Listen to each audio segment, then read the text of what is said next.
Od kada sam kupila svoju Vespu, uglavnom putujem sama, usput sklapam prijateljstva. Imam mnogo slobode, ali to znači da moram sve sama. Sama nosim stvari, sama vozim, sama snimam, sama idem na avanture, sama jedem 2 obroka, sama idem na planinaranje, sama se krpim, sama popijem kafu, sama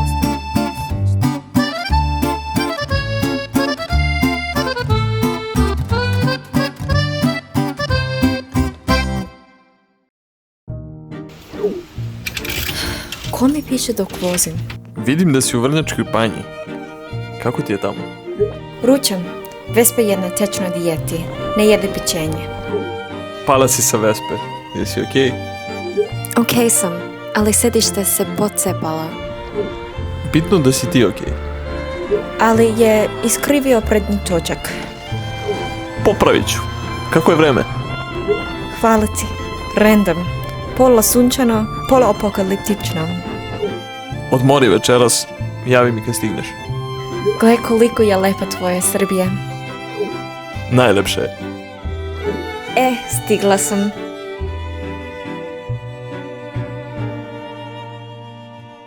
Naša priča počinje kao i većina dobrih ljubavnih priča, sa 2 ljudi koji su bili samo prijatelji.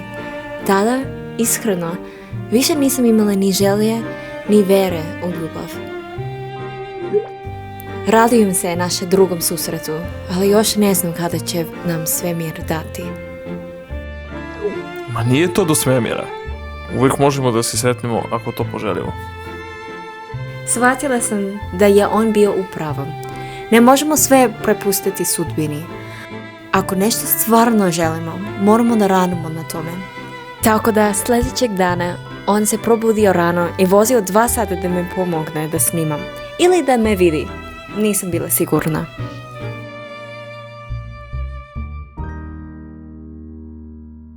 Jedan problem. Nije imao pojma sa aparatom.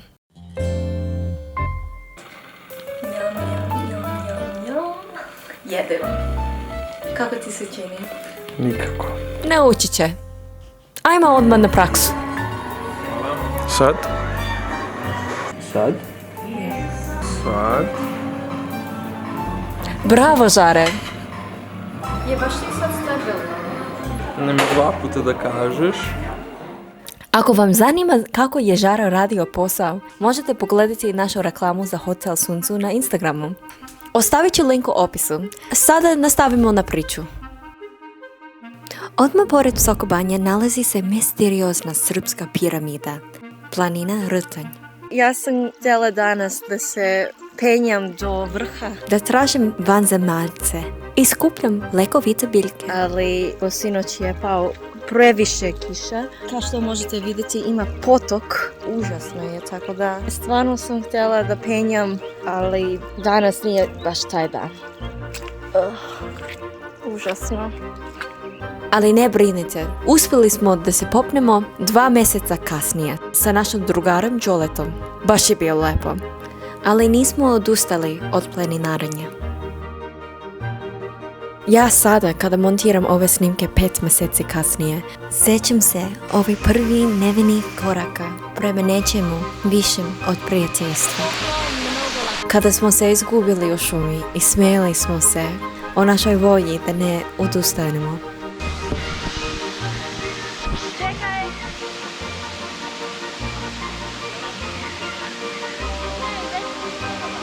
Našla sam nekog drugog ko više voli planine, reke i jezera nego gradove i plaže.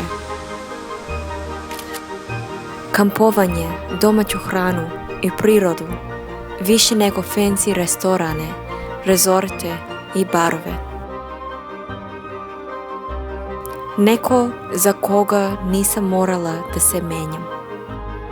Podelila sam svoju ljubav prema Srbiji sa nekim koji ima veću ljubav od mene.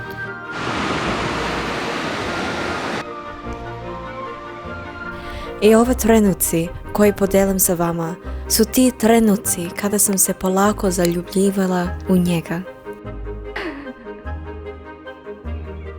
Malo sam znala, ali zbog te reči, ma nije to do svemira. Imali bi nekoga sa kim da podelim sve svoje avanture mesecima. Živite. Hvala.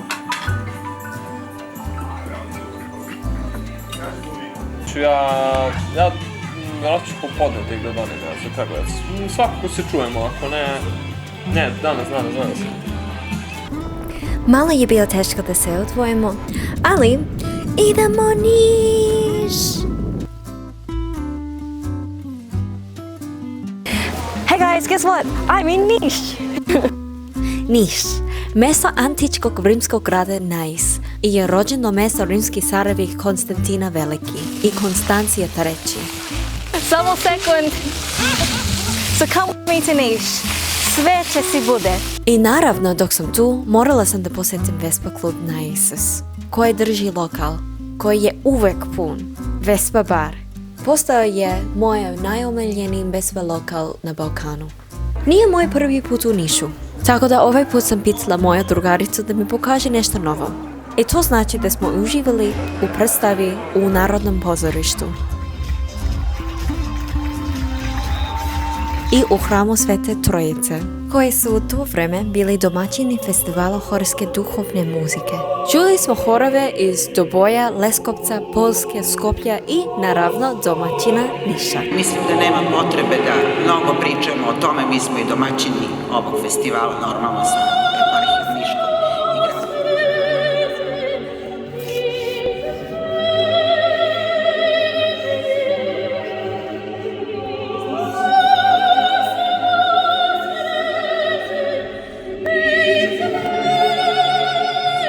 Ježem se kad ponovo čujem ove snimke.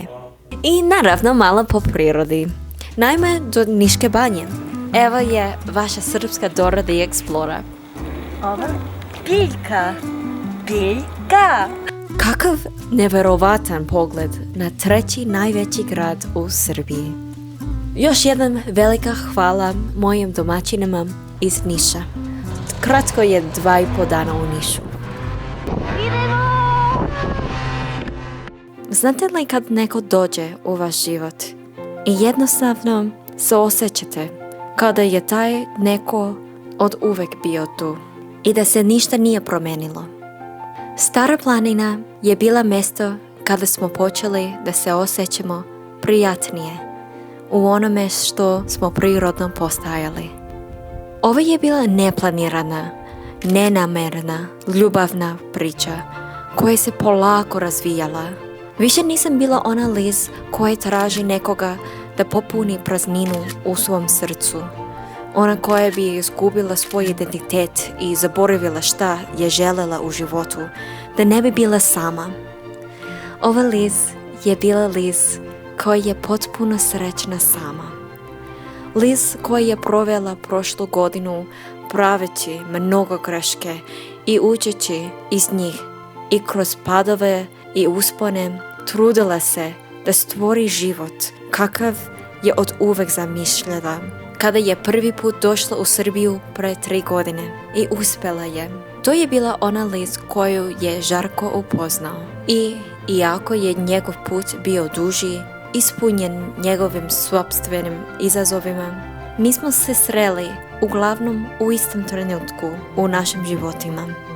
Pomalo sam osjećala da sam našla i nekoga ko bi vozio iza moje male Vespe 3000 km po Balkanu i previjao me kad padnem i opustio se sa mnom u svaku novu avanturu, bez obzira koliko luda ili spontana.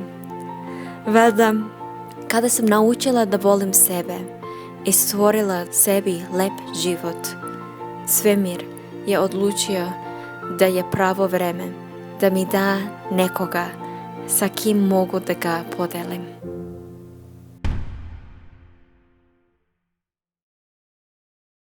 Ćao ljudi, nadam se da ste uživali u drugoj epizodi. Napravila sam ovaj delić zato što mnogo ljudi su me pitali godinama kako mogu da ti dam podršku. Glupo mi je nekako da ljudi plaćaju za YouTube vidije. Tako da umjesto toga sam htjela da vam nešto dam za uzvrat. Zato radim sad sa Žarkom da vam dam neke ilustracije. A hoću da kažem da mi smo napravili, ali nismo, nego samo on.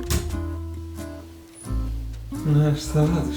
Snimam deo gdje kažem hej, kupi tvoje ilustracije da dam podršku za moj kanal. Umjesto ovo mogu da koristim Jugoslaviju, Beograd, Kosmaj, Ljubav, našla sam fiću. Ako nešto mi fali mogu da stavim digitalni posle. Jel ti treba nešto? Treba mi životni prostor. Imaš slavoć. Nemam tebe. Gledaj telefon.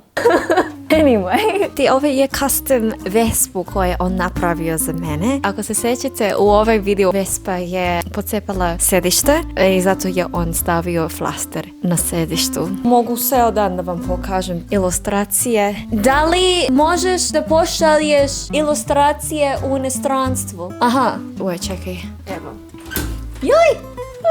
Ako živite u inostranstvu, ne brinete zato što možete da naručite ilustracije bez rama koje stiže u ovim tubima. Ima i manje. Ako ste u Srbiju, možete na primjer ove veliku A3, ne znam kako se zove ovaj format minijature. I vidi koliko je slatko. Morao je da napiše Vesna, ne Vespa. Ovakav format sa ovakav papirom. Pogledajte njegov Instagram profil.